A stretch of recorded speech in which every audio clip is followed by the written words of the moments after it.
साथियों, आप सभी भली भांति जान रहे हैं, मानगढ़ धाम राजस्थान, मध्य प्रदेश, गुजरात, महाराष्ट्र 4 राज्यों का केंद्र बिंदु और कहा जाए कि भील समुदाय का एक सबसे बड़ा शहादत स्थल।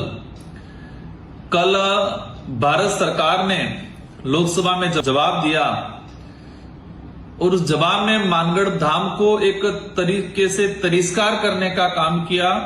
उन शहीदों को अपमानित किया जो 1913 में गोविंद गुरु के नेतृत्व में अंग्रेजों और राजा रजवाड़ों के खिलाफ आजादी का बिगुल बजाया था और बिलराज कायम करने, अलग बिलराज की जो मांग की गई थी, उस मांग में शहीद हुए 1500 से अधिक भील आदिवासी समुदाय को अपमानित करने का काम किया है भाजपा सरकार ने। लोकसभा का जो क्वेश्चन लगा था हनुमान जी का, उसमें रिप्लाई आया।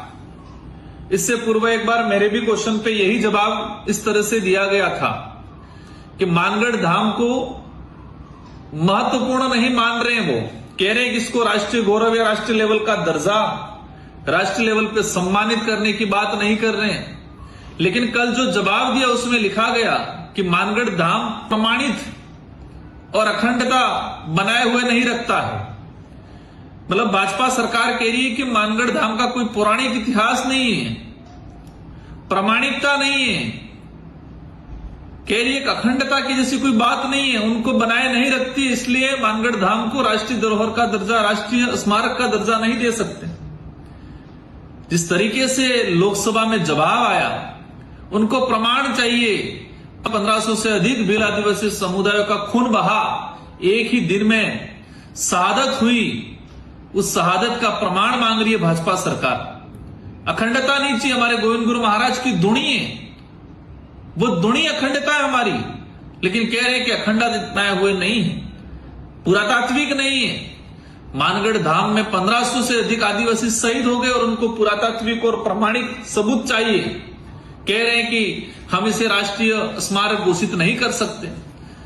आज आपको बता दूं, सभी और भली भांति जान भी रहे हो आप सभी, कि मानगढ़ धाम में 1 नवंबर 2022 को राजस्थान विधानसभा, मध्य प्रदेश की विधानसभा से पूर्व प्रधानमंत्री माननीय नरेंद्र मोदी जी ने कार्यक्रम किया। 3 राज्यों के मुख्यमंत्री आए और उस दौरान भाजपा के स्थानीय लोगों ने पूरे ट्राइबल इलाके में माहौल बनाया कि सबको जाना पड़ेगा, प्रधानमंत्री जी आ रहे हैं, इसको राष्ट्रीय धरोहर का दर्जा देंगे, उसमें विकास करेंगे, इसको राष्ट्रीय विश्व स्तर पर पहचान दिलाएंगे मानगढ़ को।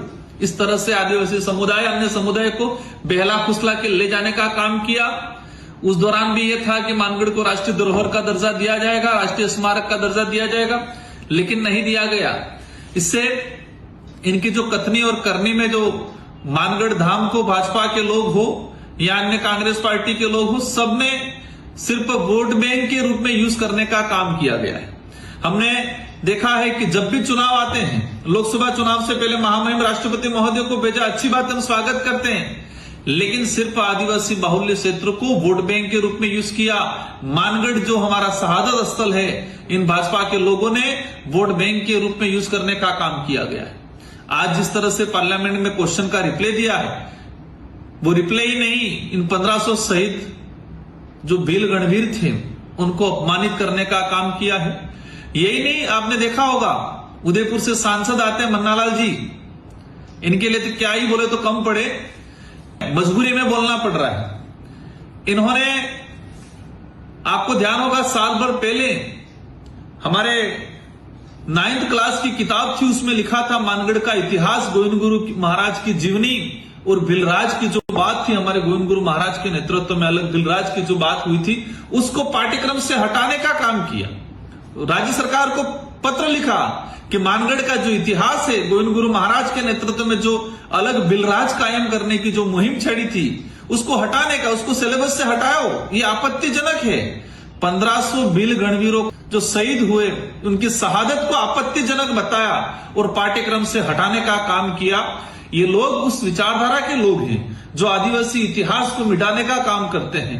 उनका जो आदिवासी समुदाय का अधिकार है, उनका जो संस्कृति है, परंपरा है, उनको खत्म करने का काम करते हैं। कोई दिक्कत नहीं, सरकार ने जवाब दे दिया है लोकसभा से, लेकिन जनता वोट देगी धरातल से और समय आने पे उसका जवाब आपको भी मिलेगा। आपने आदिवासी बाहुल्य क्षेत्र 3 राज्यों के आदिवासी सहित उस इलाके में रहने वाले अन्य वर्ग जो मानगढ़ के प्रति एक आस्था रखते हैं, उन सबको अपमानित करने का काम किया है जवाब देके। लेकिन ये जनता भी आपको आने वाले समय में जवाब देगी। हम चाहेंगे कि बीजेपी के लोग माफी मांगे इस बात को लेके। ये कोई छोटी मोटी बात नहीं है। आपने जिस तरह से आदिवासी समुदाय को मात्र वोट बैंक समझ रखा है, जब आदिवासी समुदाय की धरोहर को संरक्षण की बात आती है आप हाथ खड़े कर देते हो, आदिवासी के अधिकारों की बात आती है हाथ खड़े कर लेते हो, और चुनाव के दौरान धर्म के नाम से आदिवासी भोले भाले आदिवासी को सिर्फ वोट बैंक के रूप में यूज किया गया है। भारत आदिवासी पार्टी केंद्र सरकार के द्वारा जो जवाब आया है उसका जोर तरीके से कड़ा विरोध करती है, और समय आने पर उस इलाके में बड़ा आंदोलन होगा। और बिलराज की जो मांग थी, बिलराज का जो सपना था, उसको पूरा करने में भारत आदिवासी पार्टी पुरजोर तरीके से दमखम लगा के जन जागृति के साथ, जनता के साथ सरकार को मजबूर करेगी और सरकार को बनाना पड़ेगा। जय जवान।